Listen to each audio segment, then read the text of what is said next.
오늘 우리 주시는 하나님의 말씀 에베소서 1장 1절로 2절입니다. 우리 한 목소리를 읽도록 하겠습니다. 시작. 하나님의 뜻으로 말미암아 그리스도 예수의 사도된 바울은 에베소에 있는 성도들과 그리스도 예수 안에 있는 신실한 자들에게 편지하노니 하나님 우리 아버지와 주 예수 그리스도로부터 은혜와 평강이 너에게 있을지어다. 아멘. 요한복음을 마무리하면서 예수님이 우리에게 이제 가르쳐 주신 복음에 대해서 우리가 쭉 배워왔지 않습니까? 요한복음을 통해서 예수님 가르치신 복음이 무엇이며 또 예수님의 삶과 그 가르침 그리고 예수라는 그 존재론적 삶이 무엇인지 그리고 그가 받은 그리스도라고 하는 이런 표현을 쓰면은 이해하실 수 있을지 모르겠지만 타이틀이거든요. 사실은 그리스도라는 타이틀이거든요. 그 그리스도로 부여받은 그 삶이 무엇인지 그것을 우리가 이제 요한복음을 통해서 쭉 배워왔습니다. 그렇다면 이제 그 사명, 우리에게 맡겨주신 그 본분, 그 복음, 그 받은 것이 무엇인지에 대해서 배웠다면 그 삶의 연장선상에서 그 배운 것을 어떻게 우리가 더 알아가야 되며 또 어떻게 이 땅 가운데 살아가면서 확인하며 살아가야 될지를 우리가 알아가야 되거든요. 그래서 오늘 말하면 교회, 옛날로 이제 예수님 시대로 이제 거슬러 올라가면 믿음의 공동체, 그들에게 요구했던 삶이 있습니다. 그 요구했던 삶이 무엇이겠습니까? 그게 이제 사도 바울의 서신서에 다 담겨져 있거든요. 그것을 제가 여러분들과 함께 나누어 보려고 합니다. 그래서 이번 주부터는 우리가 잘 아는 에베소서를 제가 1장부터 쭉 강의를 하려고 하는데 이 에베소서도 조금은 쉽지 않습니다. 그래서 길면 한 1년 정도 걸릴 수도 있고요. 짧으면 더 짧을 수 있는데 아무튼 이 담겨져 있는 한 절 한 절과 내용이 더 깊거든요. 그래서 이 부분을 조금 더 깊이 있게 좀 다루어 보려고 합니다. 그래야만 우리에게 요구된 그 자리 있지 않습니까? 그리고 우리에게 요구된 그 삶의 모습이 조금 더 깊어지고 수월해집니다. 그리고 그런 자리가 어떤 자리인 것을 알고 오늘을 살아가는 그 삶, 소위 말하는 우리 눈앞에 펼쳐진 이 세상을 잘 살아갈 수가 있어요. 사실 오늘날 펼쳐진 이 세상을 바라볼 때에 뭐가 정답이고 뭐가 진리인지 잘 모르잖아요. 서신서에는 그런 부분들, 그런 물음들이 조금씩 다 묻어져 있거든요. 그것을 오늘부터 배워나가 보려고 합니다. 자, 이 에베소서는요, 에베소 교회에 보낸 서신서입니다. 서신서, 편지거든요. 근데 이것은 사실 편지라기보다는 회람서예요. 돌려보는 거거든요. 누가 이렇게 독자가 받으면 이걸 혼자만 읽는 것이 아니라 돌려서 보는 겁니다. 그래서 에베소 교회가 받았으면 그 받은 편지를 다른 교회, 도아디라 교회, 빌립보 교회 이렇게 돌려보는 겁니다. 그래서 회람서라고 표현합니다. 그리고 이 에베소서는 바울이 로마 감옥에 갇혔을 때 기록한 서적이라고 해서 옥중서신이라는 별명이 붙어 있습니다. 왜 이런 별명을 붙였냐면 감옥에 있으면서 굳이 편지를 썼다는 것은 꼭 해야 될 말이 있었기 때문에 썼지 않았겠느냐라고 하거든요. 그래서 사도 바울이 감옥에 있으면서 심려를 기울여서 에베소 교회와 오늘을 살아가는 성도들에게 이것만은 내가 전해야 되겠다라고 하는 그 마음으로 기록한 게 이 에베소서입니다. 그래서 옥중서신에는 에베소서, 빌립보서, 빌레몬서, 골로새서까지 에필골몬이라고 하거든요. 4개의 서신서가 있습니다. 아무튼 그런 것들이 있는데 이 에베소서는 독특하게 다른 서신서들과 좀 다른 특징이 있습니다.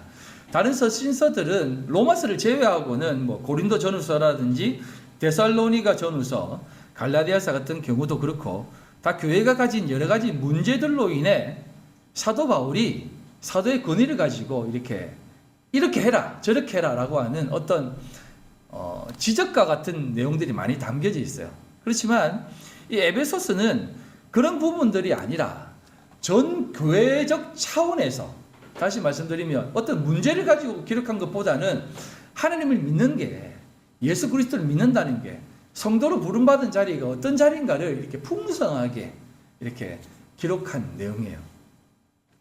그래서 조금 살펴보면 뭐 고린도 전후서 같은 경우는 교회에 들어온 어떤 세상적 사상이나 은사 문제와 파벌 문제로 발생된 그런 것들을 지도하기 위해서 기록한 것이고, 데살로니가 전후서는 뭐 재림의 문제 또 있지 않습니까? 종말에 대한 문제에 대해서 바른 이해를 돕기 위해서 그렇게 기록한 것이고, 갈라디아서도 이제 그 갈라디아 교회에 들어온 그 율법주의, 영지주의 이 두 개를 주의하라라고 해가지고 기록한 책입니다. 하지만 이 에베소서는 그런 차원에서 기록한 것이 아니라 정말 성도로 부름받은 자가 누구인지, 그리고 또 성도로 부름받아 나아가는 삶이 무엇인지에 대해서 아주 풍성하게 우리에게 말해주고 있습니다.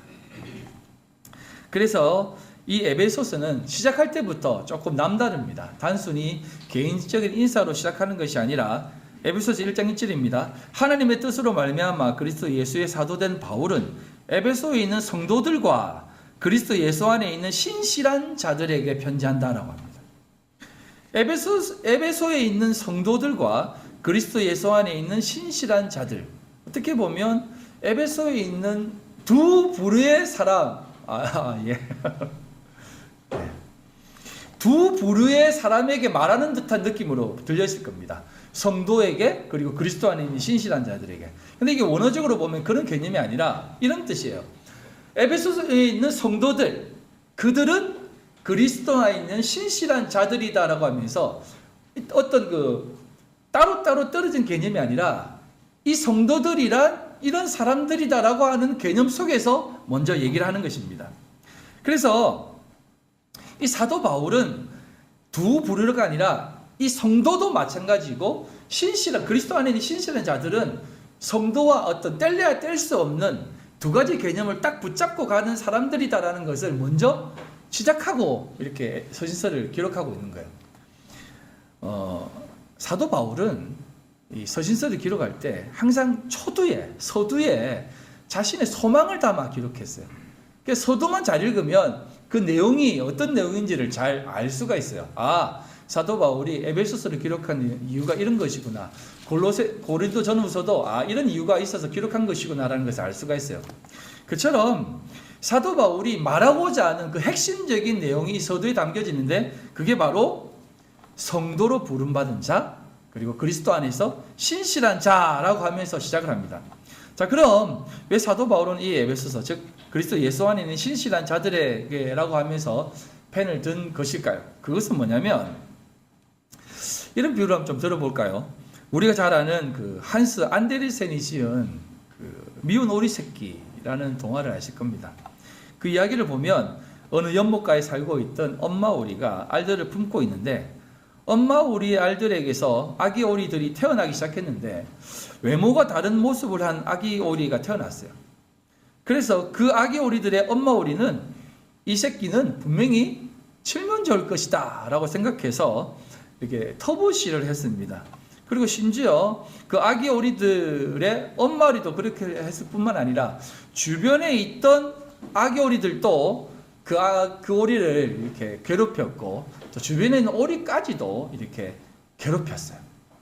그래서 이 아기 오리는 그 연못가를 떠나 여러 곳을 돌아다니게 되고, 시간이 지나면서 어른이 된 아기 오리는 자신이 오리가 아니라 백조였다는 것을 알아차리고 아주 이렇게 높이 날아오른다라는 얘기입니다.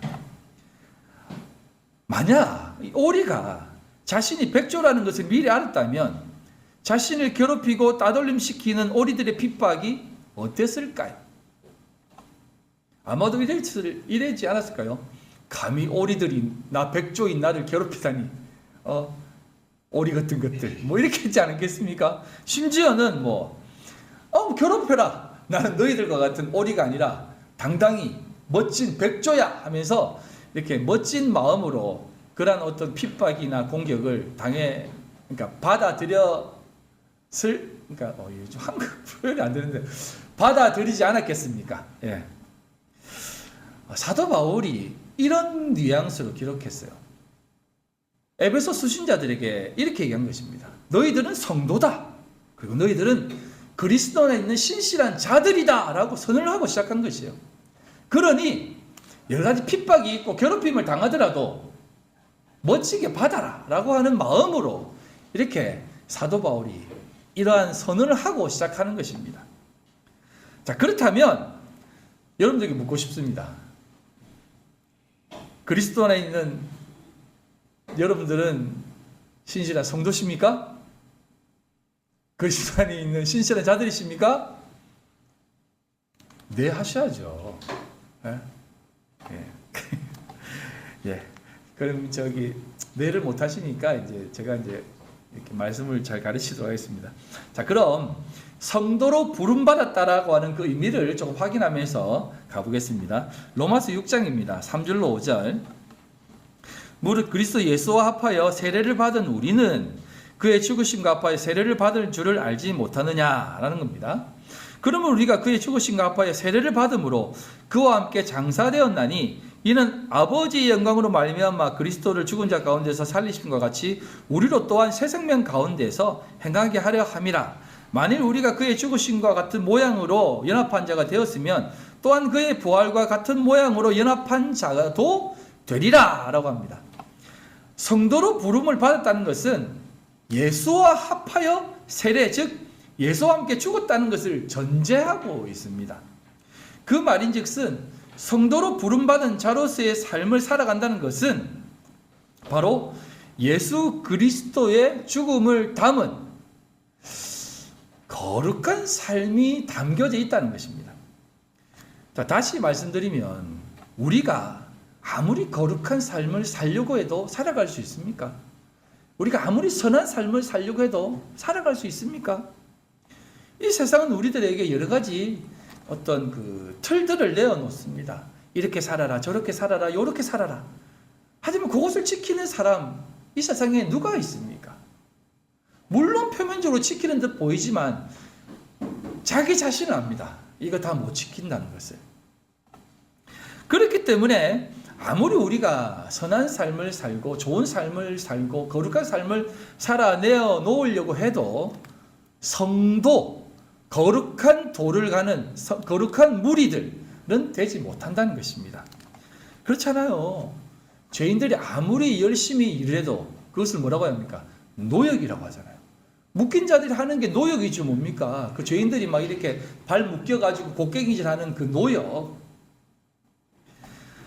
그래서 예수 그리스도는, 성경은, 하나님은 우리가 그 삶에서 이제 죽었다라고 합니다. 누구와 함께? 예수와 함께 죽었다라고 합니다. 이 말을 원어로 보면 에이스 크리스톤 예수예요. 에이스라고 하는 전치사를 두는데 이 에이스라는 말은 단순히 이렇게 합한다는 개념이 아니라 그 방향성을 얘기하는 것입니다. 예수께로 완전히 향한다는 것입니다. 그래서 예수와 합하여라는 것은 내가 예수의 삶으로 향해서 간다는 것입니다. 그리고 또 한 가지가 뭐냐면 그 앞에 죽었고 그의 죽으심까지 간다는 것입니다. 다 에이스라는 말을 짓고 있어요. 그리스도와 합하여, 예수와 합한 모습, 그리고 그의 죽으심의 모습까지도 합한 모습으로 간다는 것입니다. 그리고 심지어 어디까지 가냐면 그렇게 부름받은 사람들은 그의 죽으심과 합하여 세례를 받음으로 그와 함께 장사되었다라고까지 합니다. 나 그리스도와 함께 죽었어요 라고 하는 그런 개념이 아니라 아예 그리스도와 함께 매장되었던 거예요. 이게 이제 십다톤인데요. 이게 이제 매장되었다는 뜻이에요. 완전히 땅에 묻혔다는 겁니다. 확인 사살이죠. 그리스도와 함께 완전히 죽은 자리가 성도로 부름받은 자리다라는 겁니다. 왜? 그래야만 우리가 아무리 거룩한 삶을 내어놓아도 내놓을지 못하는 그 삶을 내려놓을 수 있기 때문에. 근데 여기서 반전이 있습니다. 성도의 삶은 항상 역진의 삶이라고 하지 않습니까? 그게 뭐냐면 이는이라고 합니다. 헬라어로 희난데 이건 뭐냐면 이거 하기 위해서, 이렇게 하기 위해서 이것이 있다라는 겁니다. 그게 무엇입니까? 4절 이해합니다. 이는 아버지 영광으로 말미암아 그리스도를 죽은 자 가운데서 살리심과 같이 우리로 또한 새 생명 가운데에 행하게 하려 한다는 겁니다. 성도로 부름받은 자들로 살게 하시기 위해서 우리를 죽이시고 그렇게 하신 이유는 우리를 완전히 그리스도와 함께 살리셔서 참된 생명을 걷게 하기 위해서 이렇게 우리를 부르신다는 겁니다. 그러니 여러분, 성도로 부름받았다라고 하는 삶은 완전히 다른 존재로 부름받았다는 것이에요. 그래서 우리는요, 항상 존재론적 모습이 달라진다는 것입니다. 우리가 어떤 것을 doing 뭔가를 해서 내가 깨끗한 것으로 되어지는 것이 아니라 being이라는 것입니다. 내가 그리스도의 참된 성도가 되었다라고 성경은 우리에게 선언한다는 것입니다. 그래서 오늘 특송한 찬양의 가사를 보면 나를 지으신 이도 하나님이라고 하고, 나를 부르신 이도 하나님이라고, 나를 보내신 이도 하나님이라는 거예요. 내가 간 것이 아니고 나 태어나고 싶어요. 엄마 나 태어나게 해주세요. 그래 나갈래? 왜? 해가지고 태어난 것도 아니고, 예? 내가 뭐 가고 싶다고 해서 가는 것도 아니고, 또 내가 거기 있고 싶다고 해서 있는 것이 아니라 전부 다 하나님이라는 것입니다. 그래서 여러분, 우리가 다 알잖아요. 여러분, 이제 우리 다 아이들이 아니까 남자 여자가 결혼을 해가지고 그 난자 하나에 정자가 이렇게 수십만 마리가 찾아가는데 딱 한 마리만 받아들였습니다. 그런데 어떻게 받아들이냐면 딱 들어가는데 여러분 꼴이 있는 거 아시죠? 정자는요. 근데 딱 들어갈 때 어떻게 되냐면 꼬리가 딱 잘려서 나갑니다. 머리만 들어간다니까요. 이게 뭐냐면 우리가 하나님 앞에 그렇게 우리의 모든 생각과 모든 마음들이 다 차압되어서 그 시 안에, 그 주머니 안에 딱 들어간다는 것입니다. 거듭난다는 것입니다. 거듭난다는 거예요. 그래서 우리가 완전히 새로운 존재로 되어진 것이에요. 그래서 저기 태어난 아들이 내 아들이다. 그게 내 시지 무슨 네 시냐. 여러분 그거 아니에요. 시가 중요한 것도 아니고 밭도 중요한 게 두 개 합쳐져서 완전히 다른 존재가 된다는 거예요. 밭도 의미가 없고 시도 의미가 없어요. 그게 합쳐서 완전히 새롭게 되는 존재가 자녀거든요. 그러니까 이거는 완전히 하나님 앞에 거듭난다는 개념으로 얘기하는 것입니다. 그래서 우리들을 향해서 너희들이 이제 성도다라고 얘기하는 것입니다. 자, 그렇다면 우리 성도의 삶은 무엇입니까? 그것은 바로 뒤에서 한 번 더 말씀드리겠지만, 아무리 우리가 믿음으로 살아가다가 실패하고 넘어지고 좌절해도 성도들에게 있어의 삶은, 성도로 부름받는 삶은 낭패는 있어도 실패는 없다는 것입니다. 우리의 삶은 늘 성공만 있다는 것이에요. 그게 성도들의 삶이라는 것이에요. 여러분들은 성공한 인생입니다. 아멘? 그래서 여러분, 혹 여러분 인생 속에서 우리가 식사를 대접하고 막 이러잖아요. 감사한금 내고 하잖아요. 자녀들이 잘 돼가지고 감사한금 내고, 자녀들이 잘 돼가지고 오늘 제가 밥 쏘겠습니다. 이런 것 물론 해야 됩니다. 근데 이런 것으로 하는 것이 아니라 혹 여러분 사업체가 힘들어서 혹 접더라도 하나님 이 사업체 접게 해주셔서 감사합니다 하는 마음으로 진짜 밥을 한번 교회에 내보십시오. 저는 그런 성도들이 되었으면 좋겠습니다. 아무도 아멘을 안 하시네요. 제가 1차적 목표가 있었습니다. 제가 교회를 개척하면서, 여러분 이상하게 듣지 마세요. 제가 교회를 개척하면서 첫 번째 내놓은 성도의 수준이 있습니다. 그게 뭐냐면 이런 얘기에서 개척을 하고 얼마 후에 저는 성도들과 함께 술자리에서도 성도들이 시험에 들지 않는 그런 수준으로 만들고 싶습니다 라고 얘기했어요. 왜냐하면 우리 눈에 보여지는 그 종교 생활에 갇히지 말고 하나님만을 바라보라는 것이죠. 우리 눈에 보여지는 것으로 사람을 보지 말고 신앙을 보지 말고 하나님만 바라보라는 개념으로 이런 얘기를 했습니다. 이제 그 수준은 좀 올라온 것 같아요. 이제 두 번째 단계로 여러분들에게 요구하고 싶은 게 있습니다. 그건 뭐냐면 여러분들이 아무리 실패해도 하나님 앞에 감사합니다라는 그런 고백을 좀 했으면 좋겠습니다. 그냥 눈물 흘리며 어쨌든 감사해야죠. 어쩌겠습니까? 내가 힘이 있습니까? 감사해야죠. 이런 것이 아니라 하나님이 나를 그렇게 이끄신다면 그 자리도, 부르신 자리도 그곳이니까 믿음으로 나가겠습니다. 그게 성도의 삶이죠. 라고 하는 삶의 고백, 그 감사의 고백이 되어지는 성도들이 다 되었으면 좋겠습니다. 그러나 여러분, 전제가 있는데 제가 말씀드리지 않습니까? 여러분들 실패하는 것이 아니고 우리들에게는 실패가 절대 없다는 것을 꼭 기억하고 제가 이렇게 얘기하는 겁니다. 아멘? 여러분들 반드시 성공합니다. 자, 그렇다면 두 번째 개념을 조금 더 살펴보겠습니다. 그리스도 예수 안에 있는 신실한 자들이라는 호칭, 그 의미는 어떤 의미가 있겠습니까? 동일한 개념인데 좀 확장된 개념입니다. 그리스도 안에 있는 신실한 자들의 이 호칭, 이게 무엇을 뜻하냐면, 여러분, 신실하다라는 표현을 우리가 성경에 많이 있잖아요. 우리가 이제 뭐 사람들 만나서 와, 참 얘는 참 신실한 것 같아, 이렇게 얘기합니까? 이건 우리가 성경적 표현이지 일반적 사람들에게 그런 표현 안 하잖아요. 믿음직스럽다, 야, 이 친구는 정직해, 이렇게 얘기하지. 그렇다면 왜 우리 성도들에게 이 신실하다라고 하는 표현을 쓸까요? 이게 이제 참 잘된 번역인데요. 이게 이제 믿음직스럽고 건실하다라는 뜻입니다. 이건 마음과 외모적인 모습까지도 다 정말 훌륭하다는 거예요. 믿음직스럽고 신실하다는 거 본받을 만한 뜻인데, 왜 성도들에게 그리스도 안에 있는 신실한 자들이라고 표현을 했을까요? 그것은 이 신실하다는 말은 원어로 보면 그 피스토스인데요. 이게 이제 피스티스 알죠? 믿음. 그래서 확실하다, 진실하다, 뭐 진실한 이런 개념의 단어예요. 자, 그렇다면 이 신실하다는 말이 어디에 사용되어지냐면 믿음이 있는 자들, 믿음이 진짜 있는 자들에게 이 단어가 사용되어졌는데, 갈라디아서 3장 6절에 보면 이 분에게, 이 사람에게 이 표현이 사용되어졌는데요. 갈라디아서 3장 6절부터 9절 말씀, 아브라함이 하나님을 믿음에 그것을 그에게 의로 정하셨다 함과 같으니라. 그러니 믿음으로 말미암은 자들은 아브라함의 자손인 줄 알지어다. 또 하나님이 이방을 믿음으로 말미암아 의로 정하실 것을 성경이 미리 알고 먼저 아브라함에게 복음을 전하되 모든 이방인이 너로 말미암아 복을 받으리라 하였느니라. 그러므로 믿음으로 말미암는 자는 믿음이 있는 아브라함과 함께 복을 받느니라 라고 합니다. 믿음이 있는 아브라함과 함께 복을 받는다라고 얘기해요.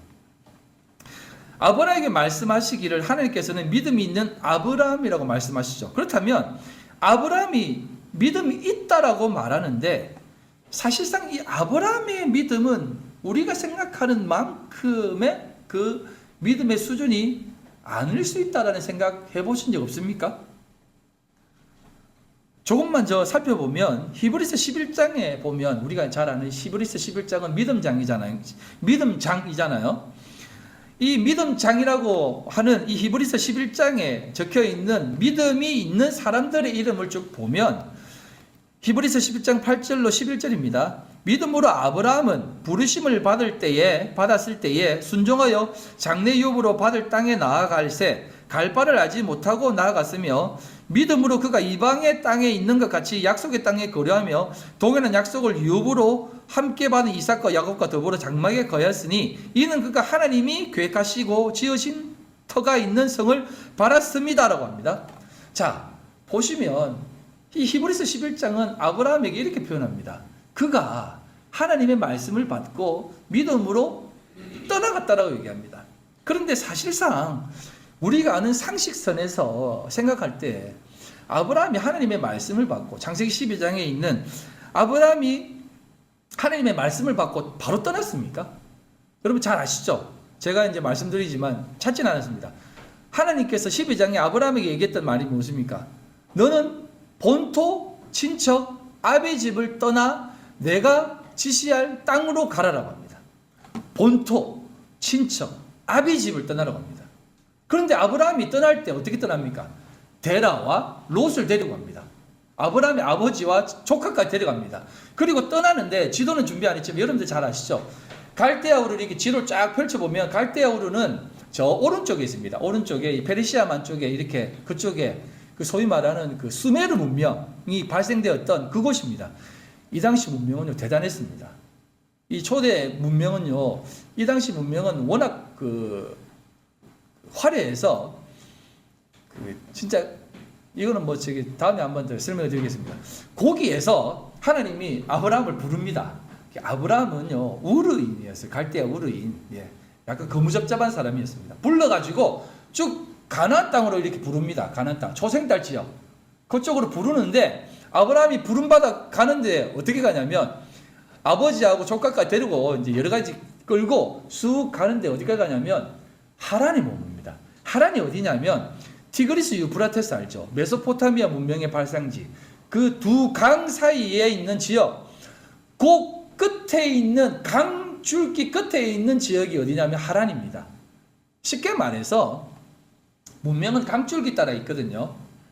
도시가 쭉 발달되어 있는데 도시가 끝나는 지점에서 가난지구로 안 갔다는 겁니다. 그 끝에서 하란 지역에서 머물러 가지고 안 갔다니까요. 아브라함이 언제 갑니까? 데라가 죽은 후에 갑니다. 데라가 죽으니까 이제 가야 되나 하면서 이렇게 갔다는 것이에요.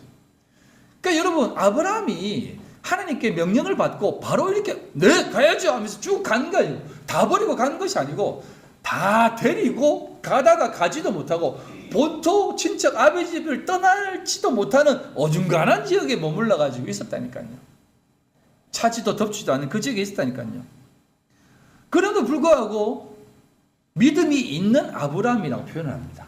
왜 이렇게 하셨을까요? 자, 그 다음을 한번 보시면 히브리서 11장 11절에 이렇게 기록하고 있습니다.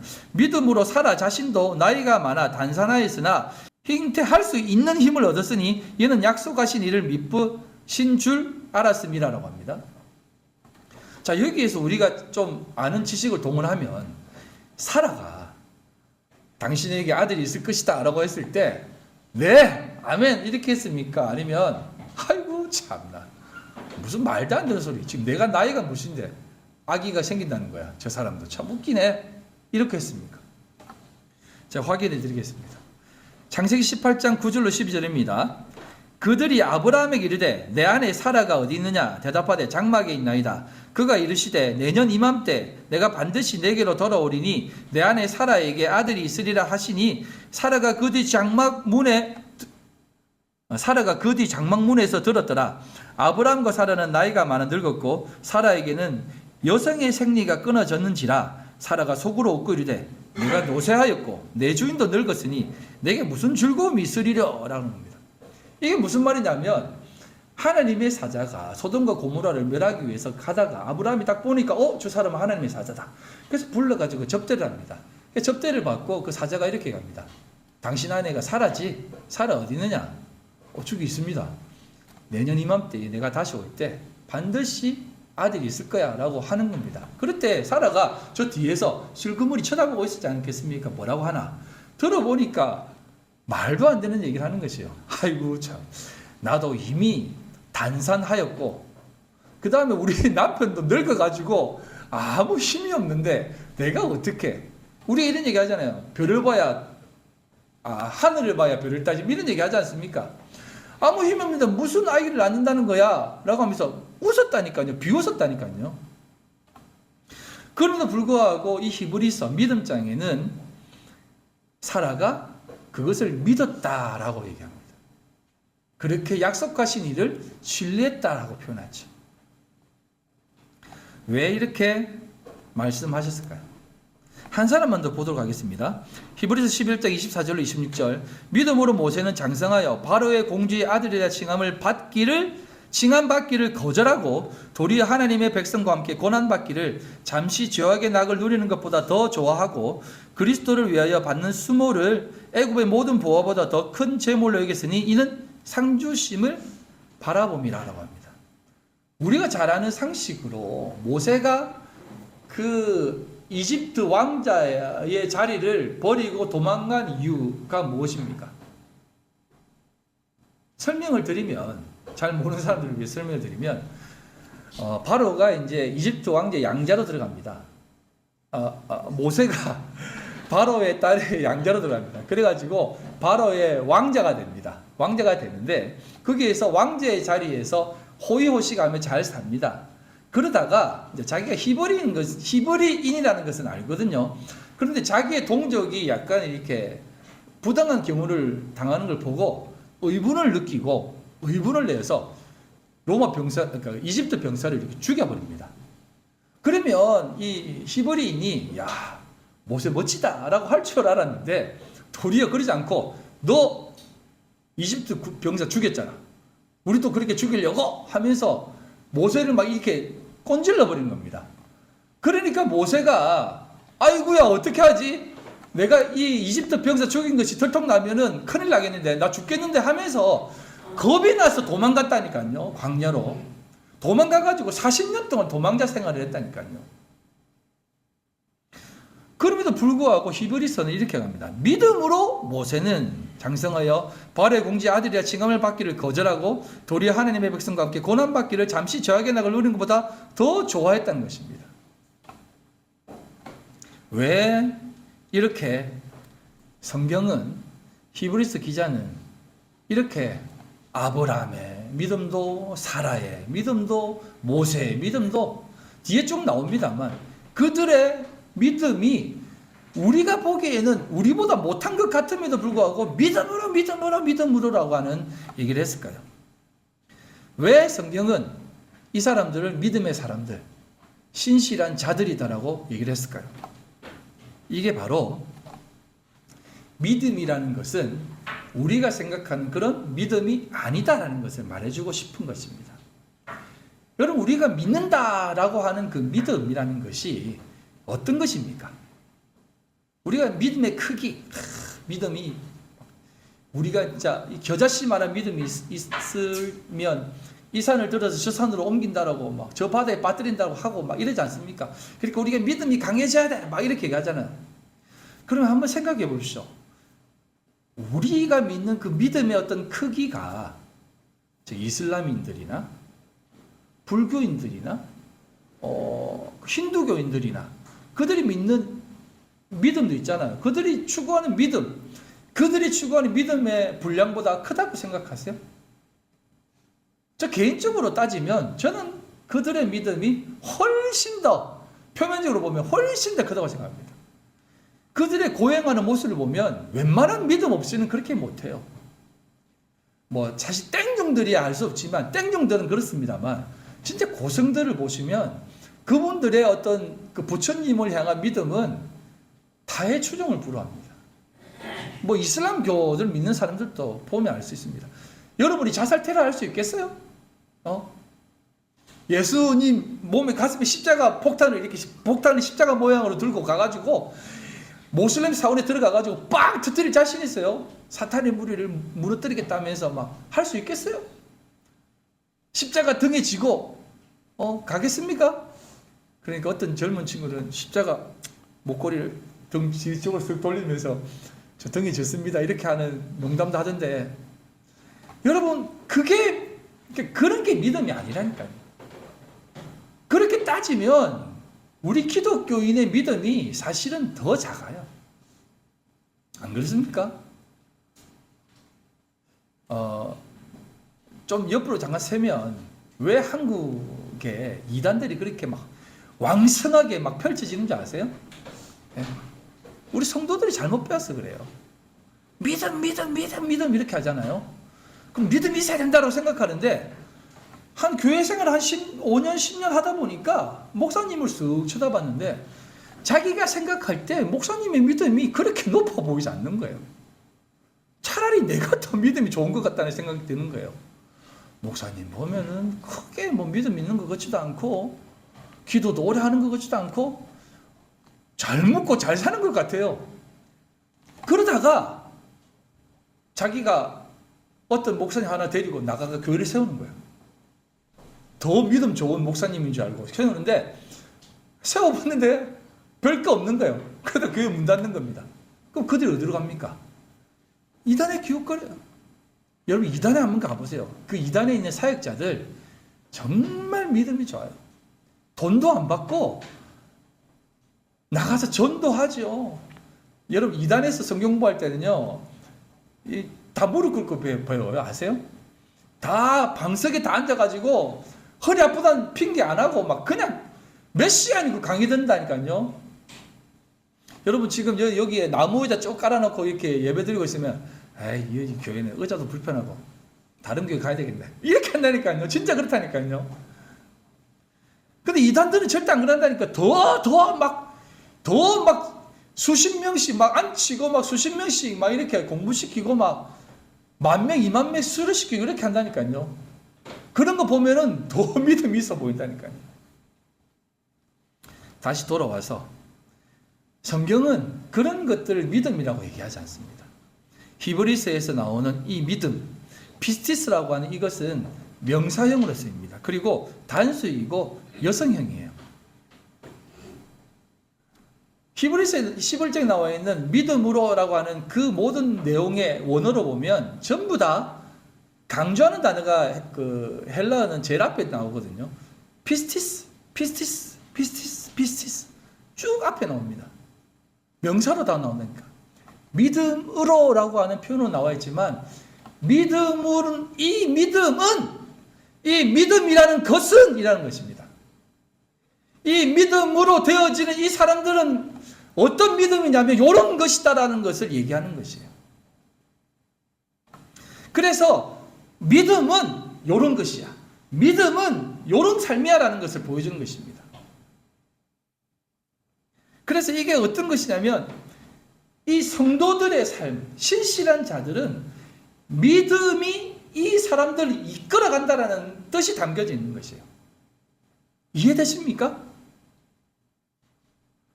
여러분, 뭐 우리가 이제 소위 말하는 인디안 악수라고 하잖아요. 우리가 아무리 손을 놓아도 하나님은 절대 우리 손을 안 넣는다고.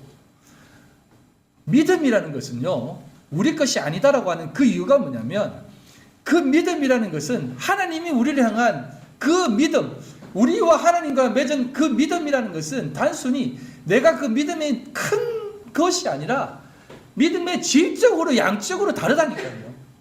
그래서 아무리 작은 믿음일지라도 그 믿음은 존재는 쪽으로 다르다니까요. 그것은 우리를 충분히 이끌기에, 아브라함 같은 사람도 이끌기에, 사라와 같은 사람도 이끌기에, 모세와 같은 사람도 이끌기에 충분하다는 것입니다. 그래서 사도 바울은 에베소 교회를 시작하면서 서두에 이렇게 강합니다. 그리스도 예수 안에 있는 신실한 자들, 우리가 바로 그 믿음이 이끄는 자들이다라는 것이에요.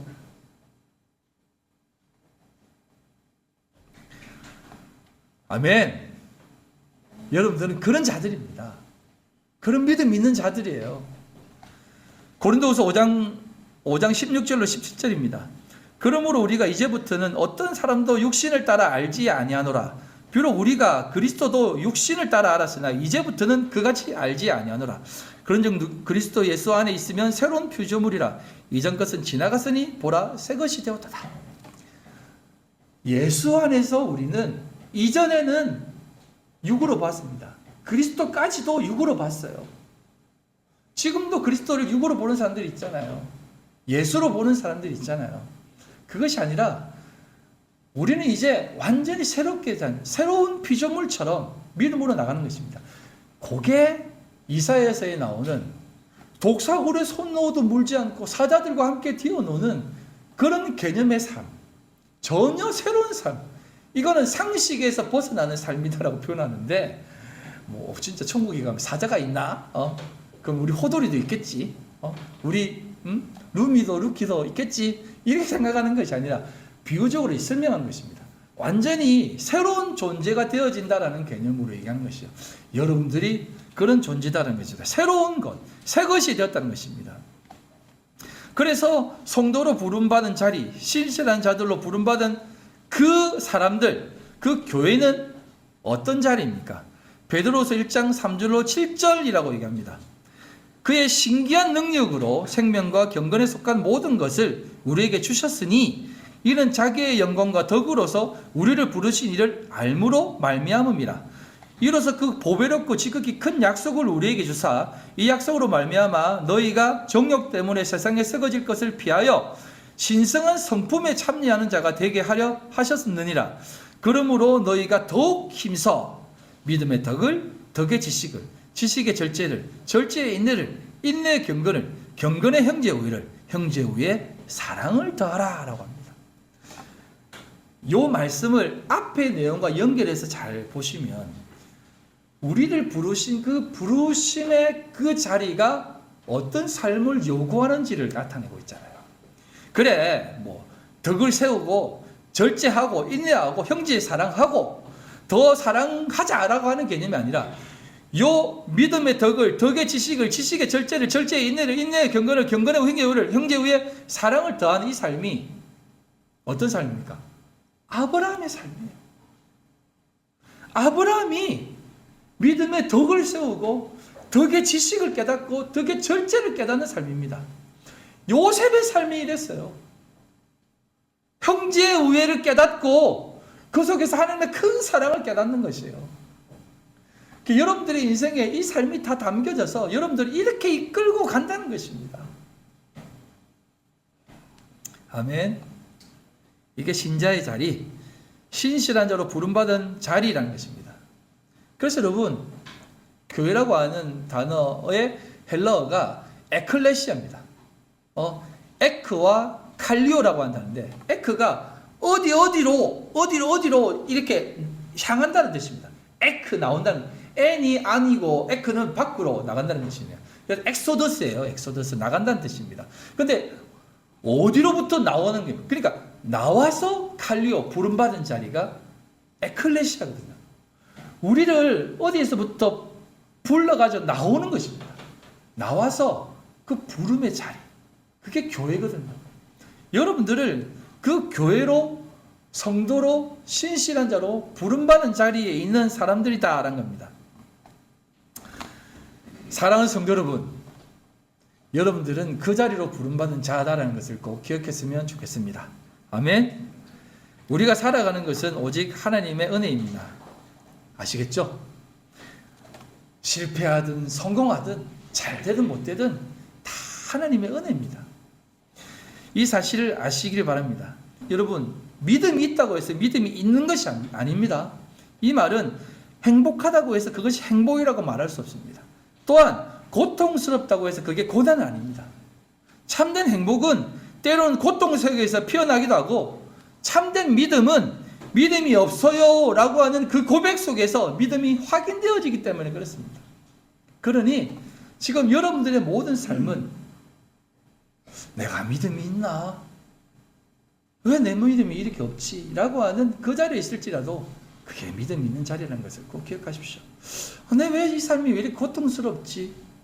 라고 하는 그 고통의 자리에 있을 수도 있습니다. 왜 이렇게 힘들지? 라고 하는 삶의 자리에 있을 수 있습니다. 하지만 그것이 여러분들 가장 귀한 자리에 이끈다라는 그 확신을 깨달아 가시기 바랍니다. 그때 그게 여러분들에게 참된 행복으로 다가오게 될 줄 믿습니다. 그게 성도의 삶입니다. 그러니 오늘도 잘 걸어갑시다. 아멘. 기도하겠습니다. 하나님 아버지, 감사합니다. 오늘을 부르신, 또 우리의 삶을 부르신, 앞으로의 삶을 부르신 우리 주님을 찬양합니다. 어떠한 삶으로 인도하실지 우리는 알지 못하오나 하나님 아실 줄 믿사오니 그 부르심 따라 살아가는 저희들의 삶이 다 되게 하여 주시옵소서. 예수님 이름으로 기도합니다. 아멘.